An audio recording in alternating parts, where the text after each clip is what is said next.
அனைவருக்கும் வணக்கம். சென்னை புது வண்ணாரப்பேட்டையை சேர்ந்த இளம்பெண் பிகாம் படித்து முடித்துள்ளார். வீட்டிலிருந்த இந்த இளம்பெண்ணுக்கு கடந்த 4 மாதங்களுக்கு முன்பு மோஜ் செயலி மூலமாக லிபின் ராஜ் என்ற இளைஞர் அறிமுகமாகி உள்ளார். முதலில் நண்பர்களாக இருவரும் பழகி வந்துள்ளனர். செல்போன் எண்ணையும் மாற்றிக்கொண்டு இருவரும் தினமும் பேசி வந்துள்ளனர். நாளடைவில் லிபின் ராஜ் நைஸாக இளம்பெண்ணுக்கு காதல் வலை வீசியுள்ளார். இதற்காக தினமும் ஃபோன் செய்து ஆசை வார்த்தைகளை அள்ளிவிட்டும் உள்ளார். இதில் மயங்கிய அந்த இளம் பெண்ணிடம் நைஸாக உன்னுடைய புகைப்படத்தை அனுப்பு என்றும் கேட்டிருக்கிறார். அவரும் அனுப்பியிருக்கிறார். பிறகு வீடியோ காலிலும் பேச தொடங்கியுள்ளனர். அடிக்கடி இப்படி வீடியோ காலில் பேச ஆரம்பித்த லிபின் ராஜ் இளம்பெண்ணை ஆபாசமாக புகைப்படம் எடுத்து வைத்துள்ளார். மேலும் சில நேரங்களில் ஆபாசமாக வீடியோவையும் அவர் பதிவு செய்து வைத்திருக்கிறார். 2 மாதங்கள் ஆன நிலையில் ஒரு நாள் திடீரென அந்த வாலிபர் இளம்பெண்ணுக்கு ஃபோன் செய்து மிரட்டத் தொடங்கியுள்ளார். நான் உன்னை ஆபாசமாக புகைப்படங்கள் எடுத்து வைத்து இருக்கின்றேன். இதனை உன் தாய்க்கு அனுப்பாமல் இருக்க வேண்டுமெனில் நான் சொல்வதை நீ கேட்க வேண்டும் என கூறியிருக்கிறார். இதன்படி சென்னை பெரியமேட்டில் உள்ள ஒரு லாட்ஜுக்கு வருமாறும் அழைத்திருக்கிறார். முடியாது என சொன்னால் வீடியோ மற்றும் புகைப்படமுடன் உன் தாய்க்கு சென்றுவிடும் என்றும் கூறியிருக்கிறார்.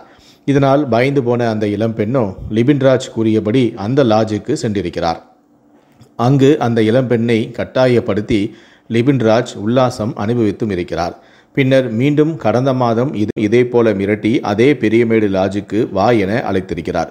வரவில்லை என்றால் என்ன செய்வேன் என உனக்கே தெரியும் என பழைய மிரட்டல்களையே மிரட்டியிருக்கிறார். இதன்படி 2வது முறையாகவும் மீண்டும் அந்த இளம்பெண் அங்கு செல்ல அவருடன் அவர் உல்லாசம் அனுபவித்தும் இருக்கிறார். இந்த நிலையில்தான் மீண்டும் 3வது முறையாக அந்த இளம்பெண்ணை லாட்ஜுக்கு அழைத்திருக்கிறார். கடந்த 2 நாட்களுக்கு முன்பு செல்போனில் தொடர்பு கொண்டு இந்த ஒரு முறை மட்டும் வா என்று கூறியிருக்கிறார். அப்போது இளம்பெண் என் பாட்டி இறந்து 3 நாட்கள் தான் ஆகிறது, எனவே என்னால் வர முடியாது எனவும் கூறியிருக்கிறார். என்ன நான் விளையாடுகிறேன் என்று நினைத்தாயா என்று கூறி அவரது ஆபாச படம் வீடியோக்களை பெண்ணின் தாயின் செல்போனுக்கு அனுப்பியிருக்கிறார். இதை பார்த்து அதிர்ந்து போன அவர் மகளிடம் இது குறித்து கேட்டிருக்கிறார். இது பற்றி அவர் கூறியதும் உடனடியாக போலீசில் புகாரும் அளித்திருக்கிறார். இதையடுத்து மோசடி, பாலியல் வன்கொடுமை, மிரட்டல் ஆகிய 3 பிரிவுகளின் கீழ் வழக்கு பதிவு செய்து விசாரணை நடத்தினர். விசாரணையில் வாலிபரது சொந்த ஊர் குமரி மாவட்டம் என்பதும் தெரிய வந்தது.